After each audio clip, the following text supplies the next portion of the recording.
Hey everyone, welcome to Two Car Pros. My name is Ryan, and today I'm going to show you how to take an engine out of a truck. So this is going to be a two-part series on how to replace an engine. We're going to take the engine out on this one and put it back in the next one. This video has been sitting on my desktop for 2 years, almost to the date, because of how arduous it is. I'm sorry, there's just no way around it. There's so many little details you have to get right in order to get the engine out without damaging anything. Now, in this video, I do remove the transmission first. You don't have to do that. You can just remove the engine without removing the transmission.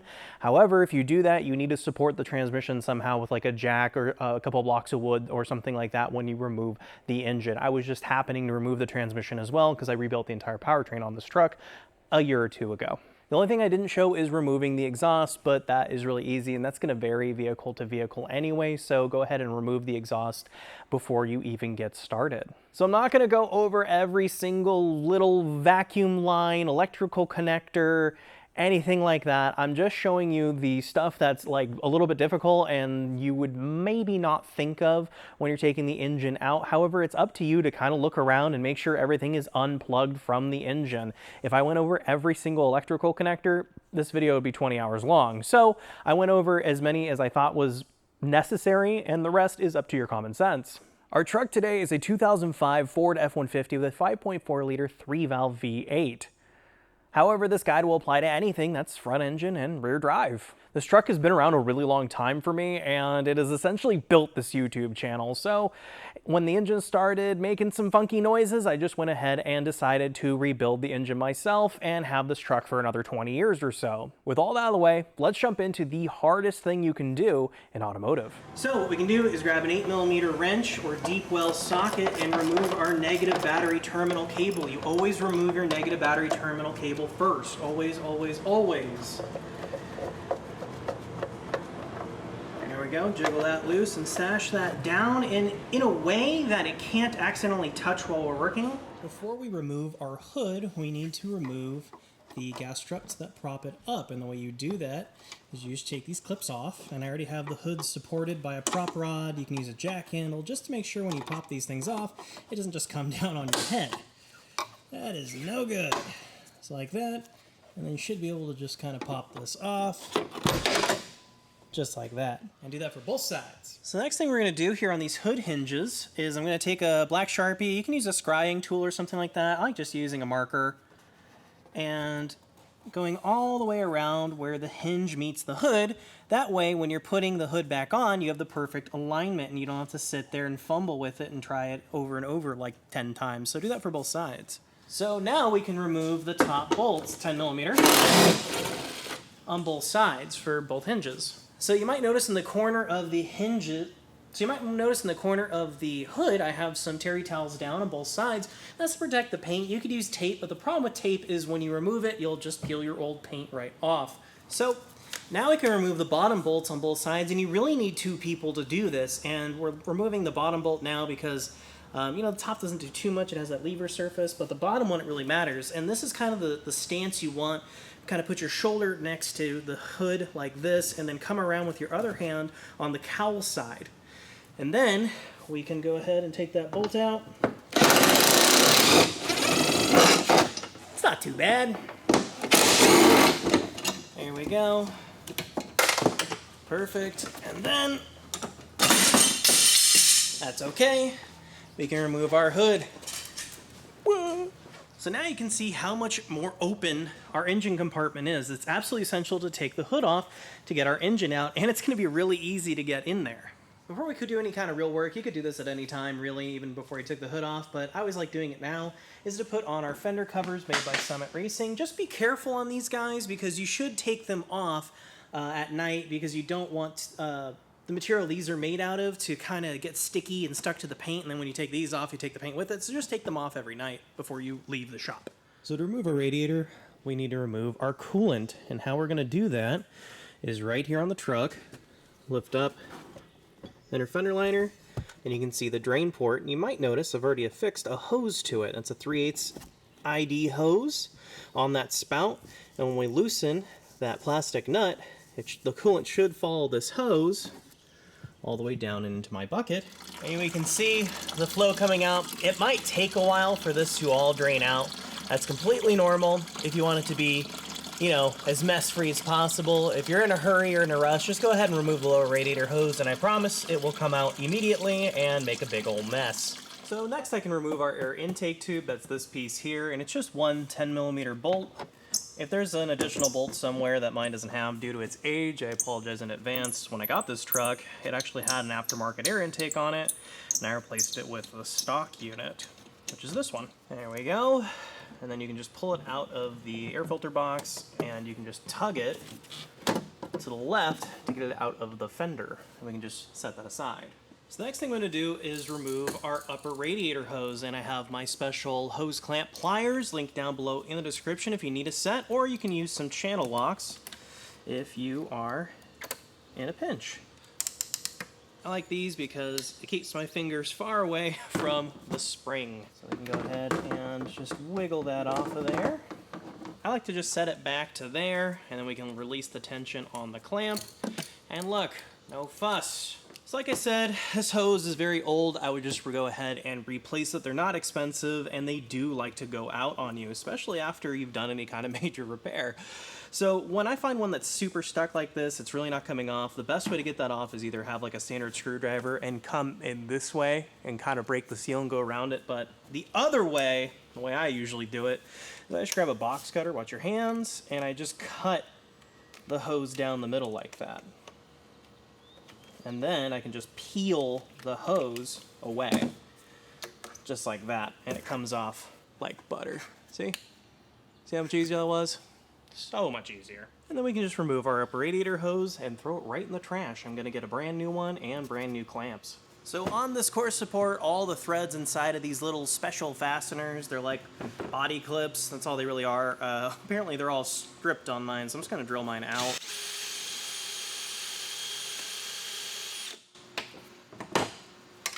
Like that. Not the right way to do it, but it's gonna work. So with all 7 of those clips removed, we can go ahead and remove our core support cover. So here is our fan clutch. The video I did before, we didn't have the radiator shroud in the way. We really don't have that luxury here. There's no way to get it off without taking our fan clutch out in one piece, because this is not a separatable one. It's one big old piece. So what you want to do is grab the appropriately sized holding tool.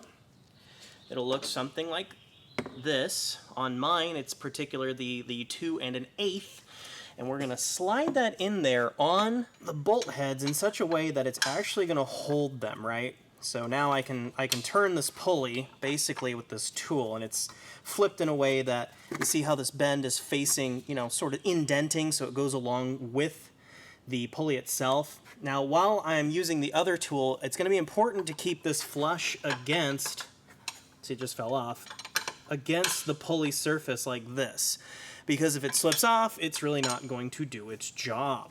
Then we just slide our fan clutch nut tool onto the nut. Mine is 1 7/16, but they can range in different sizes. So you put that onto there, and you're almost ready to go. Except I want to talk about which way the fan spins. On this particular truck, you can tell by the pitch of the blade, it's going to spin this way. So if you're looking straight at the engine, counterclockwise. So you just kind of spin it to the left like a normal nut. Some vehicles have a reverse thread. And the reason you want to check that is because the way it's designed is when you turn the truck on and off, you want the threads to tighten down, not loosen, because otherwise the fan's going to come off and go into your radiator. So just assess your situation and go from there. What we can do is hold this side of the tool, and I'm going to strike this side of the tool with a hammer. And make sure everything's nice and square. Nothing's just going to fall off. You can even use a helper to hold the pulley for you while you're doing this. So now it's just a matter of keeping everything square, and I'm going to strike this with my hammer. Just like that. It's already broken loose. And I should just be able to spin the rest off by hand. And there we go. That sound means that the fan is off of our water pump pulley. And now that our fan is kind of just sitting down there, we can reach in and retrieve it. Carefully now. And check that out. Look how easy that came out. With those 2 bolts removed, one here and one here, we can go ahead and Just kind of maneuver it back a little bit and then pull straight up. And then just kind of negotiate it through the wires and tubes until it comes out. And there we go. So now we can remove the line that goes to the coolant overflow tank. Just grab some channel locks. And remove this spring clamp. There we go. Set that aside. Don't need him anymore. And now we can focus on our transmission cooler lines. There's two of them, one at the top, one at the bottom. I'm going to show you how to do the top one. Applies to the bottom one as well. It's just harder to see for you. Go ahead and rotate this retainer so you can see how it functions. And you can just push that off into the side and hold on to these. Stuff like this, especially if it's in good shape, might be tough to find in the aftermarket, so go ahead and hold on to this. If it's broken, then do your best to source a new one, but I'm going to hold on to this guy. So you can try pulling on this and it's not going to come out. What you need to do is loosen this fitting, which is 1 1/16". I don't know if it's metric, but I found that American stuff is really present in hydraulic systems like this, and it fits perfectly good, and I don't have any metric stuff that goes up that high. So we're just going to go ahead and loosen that fitting up. There we go. That's what that looks like off of our radiator, and just go ahead and do it to the lower one that's off screen. So I just showed you kind of the everyman way to get that off, because you probably don't own this, and it's a specialty tool. I will leave a link down below in the description for it. It's part of my master disconnection set, which I really don't expect you to own. And if you're buying new lines anyway, the radiator will come with this in it, and then you can just put the new line into there and you don't have to worry about it. But if you're going to reuse your transmission cooler lines, you really need this tool to insert like this into there, and then the fitting comes right off. Kind of like a fuel line, but works a little bit better. So then I'm just going to remove our low radiator hose. Yep, there's some extra coolant I told you was going to be in there. So now we can remove the two 10mm bolts that hold our clamps onto our radiator, that hold onto the core support. Then we can just remove those clamps off of their perches like that, and our radiator should lean backward. So I'm going to move these clamps and set these aside. Again, stuff like this can be kind of hard to find in the aftermarket, so hold on to these, especially if the rubber inside them is still good like mine is. So now it's kind of an exciting moment. We can finally remove our radiator by just pulling straight up and out. So the next thing I can do is focus on removing our air filter box. There's two things plugged into there. First, we can remove the PCV tube. There's just a safety. You kind of just depress out of the way and you can pull that tube right off. It's super simple. You just pull it like this with your fingernails on the safety, and then you can walk. There we go. And then we can remove our air filter box. It is a 10mm deep well or wrench, and there are two of these funny looking bolts on each side. There we go. All 4 bolts are out. So now we should be able to remove our air filter box by pulling it straight up and out of our engine bay. So now we can remove our battery. It's going to give us access to remove the ECM over here. And there's only 2 things really holding it in, one of them being the positive terminal. It's an 8mm deep well. And we can just wiggle that off there and kind of store it in a way it's not going to accidentally touch one way or the other. And then we can remove the battery cover. It's just a plastic piece. And then there should be a cleat right down there, and there it is right there. And then we can just take the battery and lift it straight up and out. Be careful, watch your back, lift correctly. So now we can take our ECM out, and the way you do that is you just pull on these little plastic safeties, and then the whole thing wiggles out of there. Now, a good practice to be in is to number these, so I'm going to go ahead and do that. I don't think these can be interchanged, but just to avoid a headache, let's go ahead and number these 1 and 2. Obviously, the third one is smaller, so it's not possible. Just for some cheap insurance, why not? We can set that aside, and then do the third one here, and check that out. It gives us all kinds of access to the ECM, and it's held on with 4 10mm bolts. I'm missing one down here, so I only have 3. That's okay. And then it sits in this little hook down here kind of arrangement. I can just pull that straight up and out and keep this somewhere safe. This ECM is bespoke to your chassis, so you want to put this guy back in. Next, I'm going to remove the mount that actually holds the ECM. It's just 3 10mm bolts, just so we can have even more access when we remove the engine. Trust me, you're going to want to get stuff like this out. Let me just get that guy out of there and look how much more room we have. So this is the wiring harness off of our ECM. You can kind of see that this bunch of wires actually is what hooks the engine, all the engine control systems or monitoring systems, to the ECM. And we want that to come out with our engine, so we can unplug it from the main harness and just pushing on that safety and walking the connector back. Sometimes they're a little stuck and you have to just come behind here and break it. And then you can pull the entire connector out. Don't worry too much about that. I can tape that back together later. Just make sure that this weather pack connector goes back in. Looks kind of like that.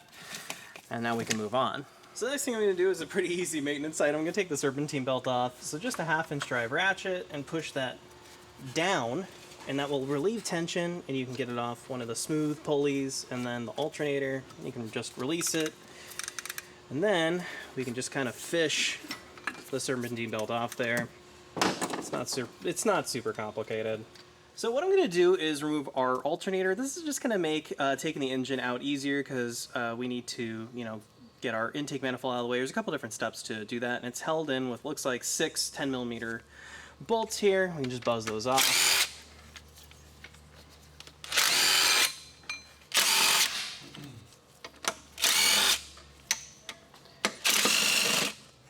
And you will have noticed I have not unplugged the alternator yet because it's going to be easier once the alternator is removed. I can kind of flip it over and then unplug it from behind.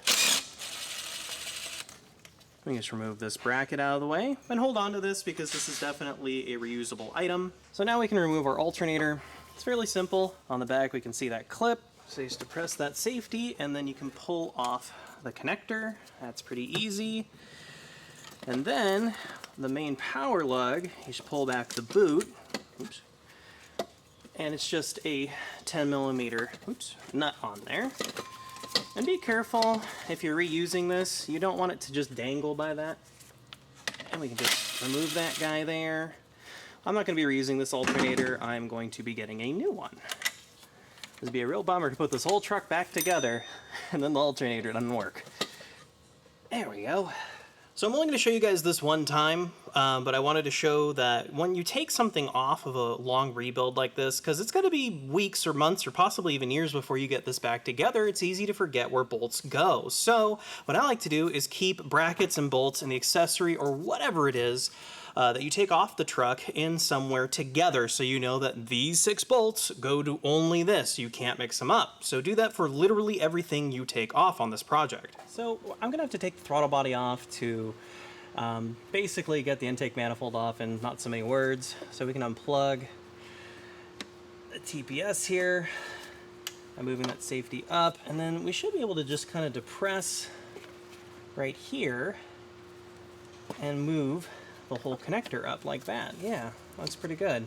Now the other one, there's another one that on the other side that actually controls the electronically controlled throttle, but it's kind of hard to see, so what I'm going to do is remove these 4 bolts and just remove the throttle body as a whole so you can see what I'm doing. And these are 10mm holding this throttle body on, and there's 4 of them. And then we can just take our throttle body off and we can get at the connector on the other side. Okay, so on this guy, you just push the safety off with your thumb on this side. You don't need any tools or anything, and then you can remove that, and then we can remove the throttle body as a whole. So here is the dreaded Ford fuel lines. These can be an absolute pain in the butt if you don't know how to get them off. I'm gonna show you exactly how to do that. So the first bit's easy. This is the part pretty much everyone gets, and you just remove that clip with your fingers by defeating the safety on both sides and getting that guy out of the way. But then you see this and you try to pull it apart and you can't quite get it because it's really stuck on there. So what do?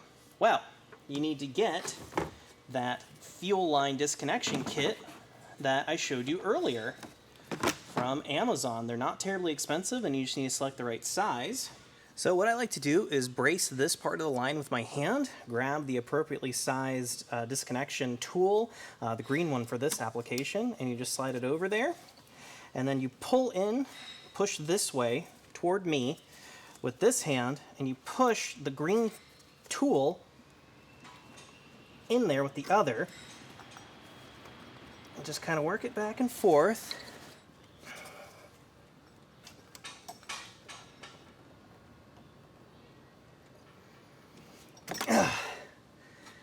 And there you go. That little spring inside is defeated with this tool, and then we can remove our fuel line disconnection tool, and that is how you defeat a Ford fuel line that runs from the fuel pump to the fuel rail. So on the fuel lines, even for the fuel rail side, I always put a vacuum cap or something over the lines to protect it from dirt getting in there. Fuel systems are super sensitive to dirt, so if you intend on reusing the fuel lines like I do, go ahead and cover those up and keep them safe. So I'm going to show you how to unplug one fuel injector. I promise you they're all the same, and all you need to do is depress this little safety right here with your finger, and then pull the connector off. And just do that for all 8 of your fuel injectors. So now we can remove our heater core hose with my fancy tool. You can use a pair of channel locks. And we just walk that behind the barb, let it go, and now we should be able to get that hose off there. So on hoses like this, it's a lot easier to just kind of push them off from the front rather than try to pull them from the back, because they'll just tighten. Kind of like those finger trap toys. See how easy that was? Definitely the way to do it. So to remove this fuel rail, we just need to disconnect the 4 8mm bolts. There are 2 on each side. Pretty straightforward. I'll show you how to do one side. You can do the other side. And then what you need to do is just kind of pull up. So these are held in with O-rings, and they can be pretty tight, so I'm going to use some prying forces on some stable places, and then just pull straight up. And there's going to be some fuel to be expected. Don't worry too much about that. Okay, that injector came with the rail, and that's okay too. And then we can do the other side and remove our fuel rail. So with all our fuel injectors disconnected, our fuel line, electrical connectors, vacuum line, all that, we can just go ahead and remove the fuel rail as a whole and set this somewhere safe. We really don't want dirt getting in here. So where you're looking now is where the intake manifold actually connects to the head, and it looks like there's 2 bolts kind of for each cylinder. I think there might be something like 10, 11 total, but you know, don't get me wrong, if there's one on the backside I can't quite see, don't hold it against me. They're 10mm bolts. I'm going to show you how to do these too, because they're the most photogenic. And they're decently specialized bolts, so definitely put this bolt somewhere safe and you're not going to lose it. And we can do the other guy too. And just go around your intake manifold until all the bolts have been removed. So on this intake, now all the bolts are out. It is made of plastic, so we can try to pop that loose, and it's going to be a little sticky. There we go. It should come off about that easy. It should unstick about that easy, but it's not that easy and you're really torquing on it or something. Go ahead and double check and make sure you don't have a bolt somewhere still. But this one is going to come off just fine. So the next thing we can do is remove the thermostat. You kind of need this out of the way to get the intake manifold out. There's some controls in the back, and we need that to move forward so we can get to them. There we go. And we take these bolts out as well. Ooh, look how special that bolt is. Remember where that goes. And this one too.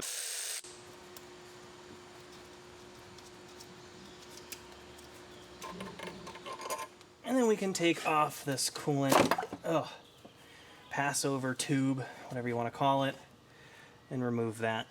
Get it out of the way and keep it somewhere safe. So now we can pull the intake manifold forward gently so we can get to those controls on the back, and it's going to be really difficult to show you. Just trust me, there's controls on the back you need to unplug. I'll show you when I've unplugged them. So I've pulled the intake manifold forward, or towards the front of the truck, and you can see all the things I've had to unplug kind of off camera. There's really no way I can do that and show you. The knock sensor, the coolant temp sender, for whatever reason or another, is in the, what I'd call the lifter valley, and unplug the knock sensors. That would be these guys here, and then unplug your intake runner control solenoid. It's actually easier to kind of pick it up. That's this plug right here, and kind of reach under and undo it. And once all those plugs have been unplugged, and it looks like there's 1, 2, 3, 4, 5, 6, at least 6, maybe 7 plugs, and then we can finally remove our intake manifold. So all those pesky connectors unplugged, we can finally take our intake manifold up and out. And I'm going to put this somewhere nice and safe and clean it up for later. So the next thing we're going to do is drain the power steering system. And you can just come to the lower cooler here. It's the only cooler. And remove that hose clamp, just slide it backward like we've done a bunch already. And then I'm just going to push that line off. And there we go. I'm just going to let that drain out. This will get a really sizable portion of the power steering fluid out, so it doesn't make a big mess when we take the line off of the pump. So now we're going to focus on the power steering system, and what I'm going to do, rather than disconnect the power line from, or the pressure line rather, from the power steering unit, all I'm going to do is undo the pressure line from the steering rack and then unbolt the pressure line from the cross member and just take the power steering pressure line with me when I take the engine out. That really seems like the easiest route. And how you do that, there's a bolt on a flange on the other side of that tube you're looking at, and it's a 10 millimeter. I have a universal here. Hope that's going to help me out.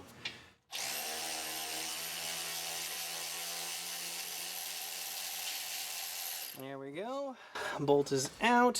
Fish down there and get it. It's a little cumbersome to grab, but not too bad. We'll just keep wiggling it back and forth until the line comes off of there. Check it out. Exactly what I wanted to have happen.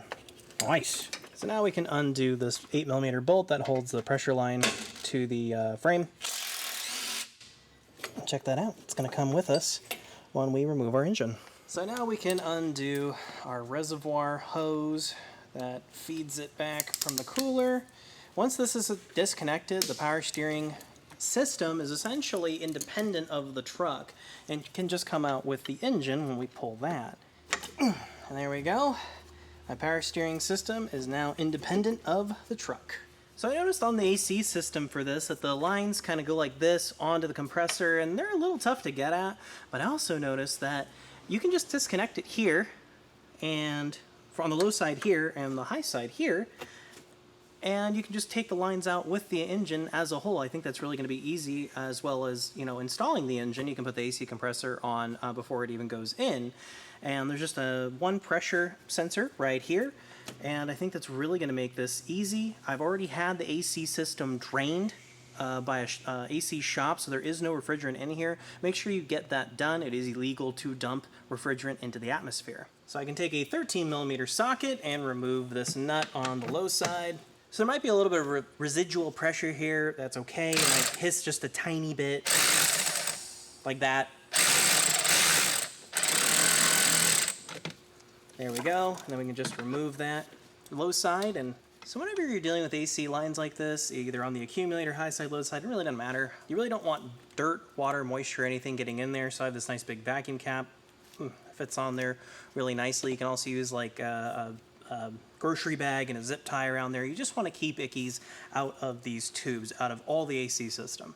And then we can just unplug this pressure sensor. So to remove this pressure sensor, you push up on the safety, not down. I know, makes no sense. And then you can just slide the connector back like that. Now on this high side connection that actually connects to the condenser, we're going to put a 7/8 wrench on this side and a 3/4 inch flare nut wrench on this side. And just break that loose, rotate that nut off, and then unplug it. And that's what it should look like when you are done. And then don't forget to disconnect your engine ground, connects to the back of the cylinder head. That can just come with us, 8 millimeter.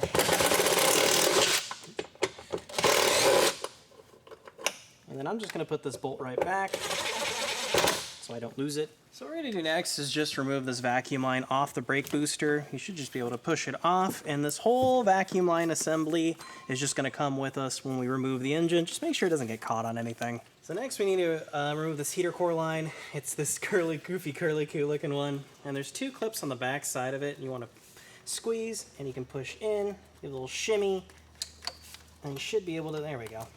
Just take it off, looks like that.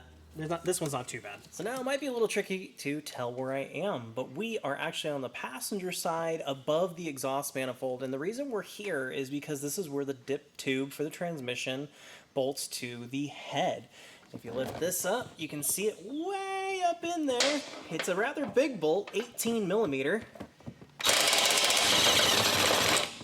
Just gonna remove that. Oh, it's kind of stuck. There we go.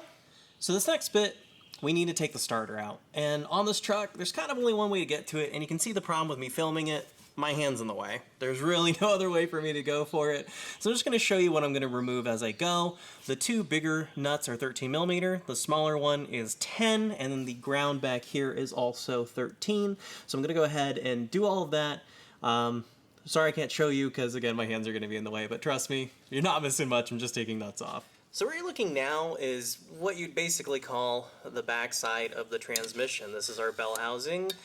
Here's our starter solenoid, and our starter is back there.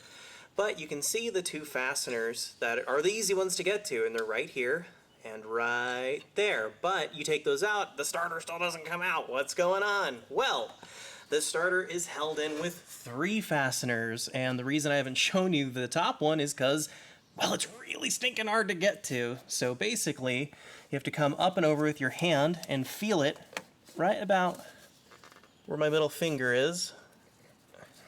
Apologies if that's insanely difficult to see, but there's really nothing I can do about that. I've already gotten the bolt out from the top, and I used this extension arrangement that is 7 inches and 1/4 long, and it basically runs the entire length of the starter. It runs the entire length of the starter, and then you just put it up top and fish it up there onto the bolt head, and then you can turn it, the ratchet, from the back of the starter, and you can get that bolt out like this. So go ahead and remove that top bolt. Again, apologies I didn't show you guys. There's nothing I can do. You can't get a camera up there. I can't even see up there. I'm just using my hands and feeling around. So remove those 3 fasteners, and I'm going to remove those other 2 right now, and then our starter should just come out. So there's our last bolt right there. I can put that away. And then move the starter towards the front of the truck, just like that, and down.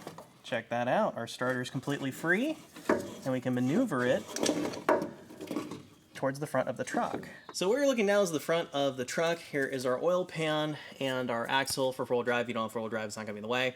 And what we can do is grab our starter since it's completely free, and I'm gonna negotiate it out the front. I have to get these little wires out of the way. I have to rotate it and kind of twist it and bring it down and away. So here's our starter right out of our truck that you just saw. And I've already replaced our bolts. Those are the ones I just took out. And the reason I wanted to show it out of the truck is because you can't see this top one. This top one is quite the stinker. And I want to show exactly how I got that done. So I have my 7 1/4 inch extension with a regular size socket, or not a depot, just a regular depth, and a 3 4 inch extension. And check it out. Right on the head of the bolt, it's basically the length of the starter. So that way, when I put a ratchet on, imagine you're down there, you can actually clear that and it fits really well. See that gap right there? It's exactly what you want, and you're able to actuate and get those bolts out of there. And then when it's too loose for the ratchet to actuate, but not loose enough to use your fingers, I have a thumb ratchet, I think these are called, and I will leave a link down below in the description to one, and then you can just kind of actuate like this. See how nice that is? It really helps getting those tight crevices. So that is basically how to do that. Nice 7 1/4 inch extension arrangement for the top, and even this middle one was really the key. So where you're looking now is the starter hole where our starter was, and why is that important? Well, in order to get the nuts off for the torque converter, we have to turn the engine over, and putting a breaker bar on the front of the engine on the socket, on the crank bolt, it's a little tricky on this truck. There's a lot in the way, but there's nothing in the way of getting to our ring gear here, and that's why I'm showing it. So I'm going to take a large pry bar that I have, a link down below in the description to a comparable unit, because it's really handy to have something like this, especially when you're working on basically anything. And you can put it on the tooth, and this is how we are going to turn the engine over. See how I moved it a decent chunk? Just keep doing that. When I'm saying rotate the engine over, this is what I'm doing so I can get to all 4 of our nuts. Now, let's go to the other side of the engine where our access port is. But just remember, this is what I'm doing when I'm turning the engine over. So where you're looking now, it might be a little bit confusing for you because there's kind of no context, but just imagine where the starter was, but on the driver's side, and that's where this access plug is. That's where that is, that rubber thing. Normally you can just reach up there and kind of pull it off, just like this. Sometimes they're a little hardened and tricky, but we need to remove this guy and set it aside, and now we have access to our torque converter nuts. Okay, so a little bit of an awkward angle, but where you're looking now is through that access port that is like super tricky to see on a 4-wheel drive. 2-wheel drive is really easy, so we can rotate the engine over. I'm gonna push up on the ring gear and keep going until you see a nut on a stud. Well, little more, stop. And that's where you want that to stop. And then we can get that nut off of there. And there's 4 of them in total on a Ford. So what I'm gonna do next is grab my breaker bar with a 14mm socket, load it up, and I'm just gonna fish it in there onto that nut. And sometimes they're on pretty tight. There we go. Broke that loose, fantastic. And then I can just get it out the rest of the way with the ratchet. There we go. Tilt the socket back so it doesn't just drop on you. And I got that nut off. And there's 4 of these, so just keep rotating the engine and doing exactly that. Get all 4 off. So the next thing we can do, and you have to take this kind of access panel off anyway to get the transmission out, is remove these 2 13mm bolts. I've already loosened them, just taking them out by hand now. There we go, we can get that out of the way. And if you dropped any of the nuts when you were removing them from the flex plate and torque converter, they're gonna end up right here, which there's one I dropped. So if you did drop one, you're not alone. So now that all 4 of our nuts are off of our torque converter studs, you can see my finger is on the end of it. This is kind of a test I always like to do, and it kind of makes making the transmission, getting the transmission out quite a bit easier. As if I take a little prying implement and I just move it backward, if you don't have all your torque converter nuts off, that won't move backward at all like mine did. So if that's the case, go ahead and rotate the engine over, make sure you didn't miss one, and mine is probably about as far back as recessed as it's gonna go. It's giving me an extra, you know, ½ inch clearance or something like that. It's gonna so here is what I would probably call the hardest bell housing bolt to get out of the 6. It is at the very top of the transmission where it meets the back of the engine. And the way you get that guy out of there is a universal socket, 13mm, and the link is down below in the description, and a really long extension on the end of either, you know, like a breaker bar or ½ inch impact gun works really, really well. Check that out. And we can just reach up there because it's already been, threads have already cleared, and check it out. We got the hardest bolt out, and it's important to do the hardest bolts first. I always go from the top down. Don't like do the easy ones and then get the top one, trust me, it's a nightmare. Do the hard ones first, and you will thank yourself later. So now we can do the other tough bolt on the very top. Again, having that nice long extension is really the key here. Make sure it's on the head of the bolt. Like that. Let it rip. And then we can reach up there and grab our second tough bolt. And then we can just keep going down the sides. Now we can go, you know, the middle bolt and then finally the bottom bolt. And there's 6 total. So now we need to take our middle bolt out. And I'm not going to show you how to do each one of these. And there's 7 in fact total because there was one kind of hidden from me. So I'm going to take this one out and just take the other middle one out on the driver's side as well. And I'm going to leave the bottom one in for right this moment. We'll loosen it, but we'll just do that. Just keep it loose. So when we take the transmission out, it can't kind of go awry on us. Use the same setup before. And then we can just remove our bolt and we can move on. So this is the very last bolt I have to loosen. I've already done the lower bolt on the other side, and I'm just gonna back it up like 3/4 of an inch. Not even a full inch, just a bit.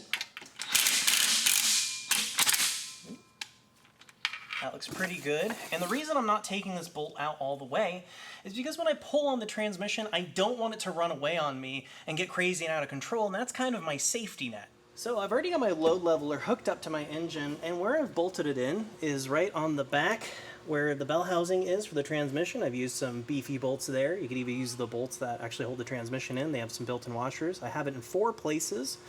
And then the other side of it is right here on the front, again, in 2 places here. So I'm holding onto the engine in very thick places made of iron with very robust bolts, and I have my load leveler hooked up to that. That way, during when I'm bringing the engine towards me, it might shift how the engine is loaded, so we can change that with our load leveler.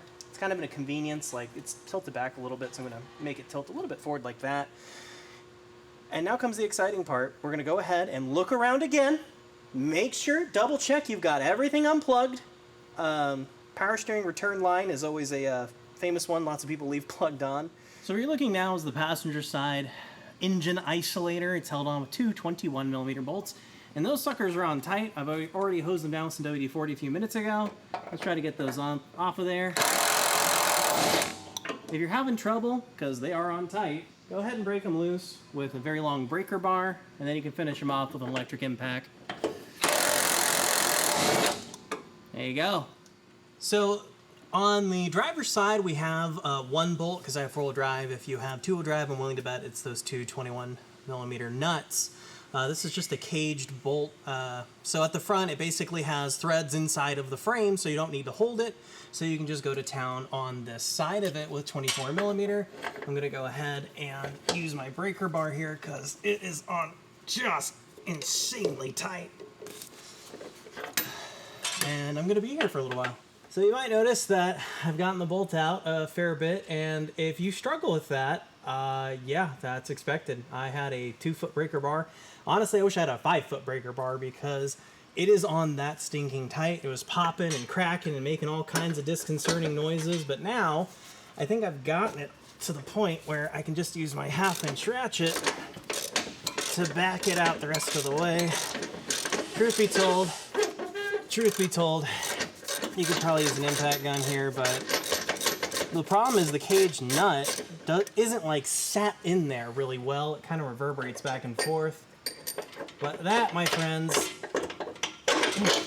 is what victory looks like, and check out the size of that bolt. Okay, so when we're lifting, you want to make sure that the arm of the engine hoist isn't just going to plow into the cowl or something like that, so keep an eye on it. You start picking it up. That's encouraging. Keep an eye on the cowl. There we go. I'm going to bring it towards me a little bit. And then up. Just keep an eye on it. You're not in a hurry when you're doing this, guys. Just check things. Look at things. Be mindful of what you're doing. Be methodical. Have the things that are going with the engine be with the engine. This isn't. This can go over here. Yeah, all right. This is looking pretty good. Let's see if we can walk it towards us a little bit. Yeah, we got a little more space out there. You're dealing with matters of inches. You're not going to do these huge, giant movements. Just an inch here and an inch there, and it's a little bit of a dance. You're going back and forth with the truck. Oh yeah, we're cooking. We're cruising along. So just keep coming up, keep an eye on things, be mindful. See how it's nice and jiggly and loose? That means it's not caught on anything, which is kind of what you want.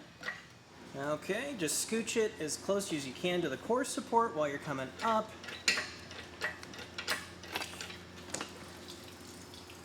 Ooh, that's usually the victory sound. Ooh, that's a tight fit. There we go. A little bit of a dance, a little bit of a thing, but here we go. Make sure the lines aren't caught on nothing. That one is. There we go. There we go. All you need to do is make sure the oil pan is going to clear the core support like mine is going to. And look at this beautiful beast out of our engine compartment and ready to pull very slowly away. So now here's the really exciting part. You want to move your engine hoist back in a straight line. You really don't want it tipping and, you know, doing curves and bends. You just want to come straight out if you can, just like that, so it clears the engine bay completely. And check it out, our engine is completely independent from our F-150. So when you're at this stage, we're going to go ahead and let the engine down very slowly in a very controlled fashion, because the higher up it is, the more propensity it has to fall over. And when you're letting it down, this might be stating the obvious, but don't let anyone around its plane of motion, because if this, you know, piston fails and it just collapses to the ground, the thing weighs 550 pounds. It'll crush anything or anyone in its way. So we just want to get it down to kind of where, you know, maybe an engine stand would sit, maybe something like that. We can adjust it more later if we want to. And when you're pushing the thing around,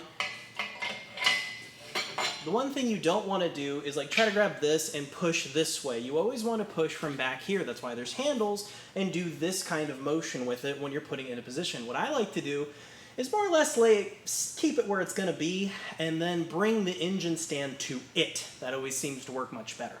So that's how to remove an engine, part 1 of 2 of our how to replace an engine series.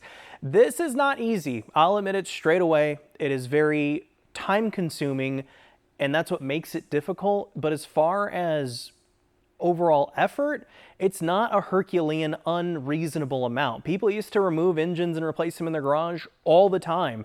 This is definitely something you can do at home, saving thousands of dollars. You're going to pay a mechanic $2 to $3 grand just to do what I showed you today and putting the engine back in, probably another $6 on top. The average engine swap's going to run you almost $10,000 at this particular time in history. The main key I have for you on this project is to not get frustrated. And I know that's easier said than done, but when you go slow and take your time, you're less likely to make mistakes.